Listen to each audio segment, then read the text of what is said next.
अच्छा, ऐसा है कि जब भी किसी पेशेंट को अटैक होता है तो अगर वो किसी ऐसी जगह पे पहुंचा है जहां से उसको 2 घंटे के अंदर ऐसी जगह पहुंचाया जा सके जहां पे प्राइमरी पीसीआई यानी फ़ौरन स्टेंट डालने की सहूलत मौजूद हो, तो गाइडलाइन रिकमेंड करती हैं कि वहीं पे पहुंचाना बेहतर है कि आप उसको डिस्प्रिन दें, एंजिसिड दें, स्टेबल करें और उसको 2 घंटे के अंदर उस जगह पे ट्रांसफ़र कर दें उसको। और अगर जो पेशेंट हार्ट अटैक के जब अलामात शुरू होती हैं उसके 12 घंटे के अंदर अंदर अगर पेशेंट पहुंच जाता है तो गाइडलाइन के मुताबिक हम उसको फ़ौरन एंजियोग्राफी करके स्टेंट डाल देते हैं।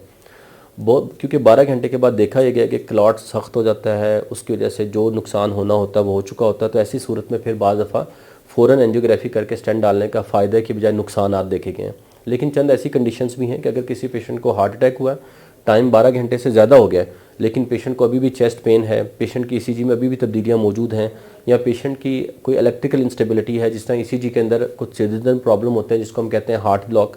वीटी, वीफिब, इस तरह की कंडीशन हो, तो फिर हम टाइम लिमिट को नहीं देखते हैं। फिर हम उसके साथ फिर पेशेंट को वही जो गोल्ड स्टैंडर्ड ट्रीटमेंट है जिसको प्राइमरी पीसीआई कहते हैं वो ऑफ़र करते हैं और वो हम प्रोसीड करते हैं ताकि पेशेंट की जान को बचाया जा सके और जो मायोकार्डियल को मज़ीद डैमेज हो रहा है उसको हम रोक सकें। तो ये टाइम डोमेन है। इस वजह से जब भी हार्ट अटैक हो, first of all initial first aid followed by transfer to a centre which contains the facility of primary PCI, यानी आम जुबान में जिनको हार्ट अटैक के इलाज के लिए स्टेंट डालने की सहूलत जहाँ पे मौजूद हो वहाँ पे ट्रांसफ़र करना।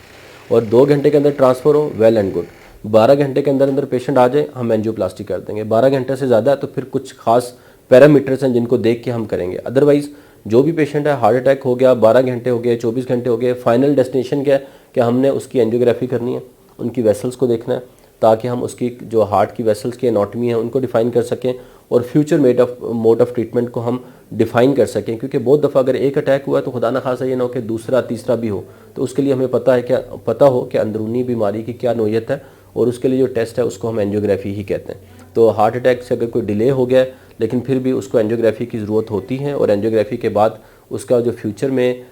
इलाज है उसमें हमें हेल्प मिलती है और उसी से पेशेंट की प्रोग्नोसिस को, पेशेंट के सर्वाइवल को हम बेहतर कर सकते हैं।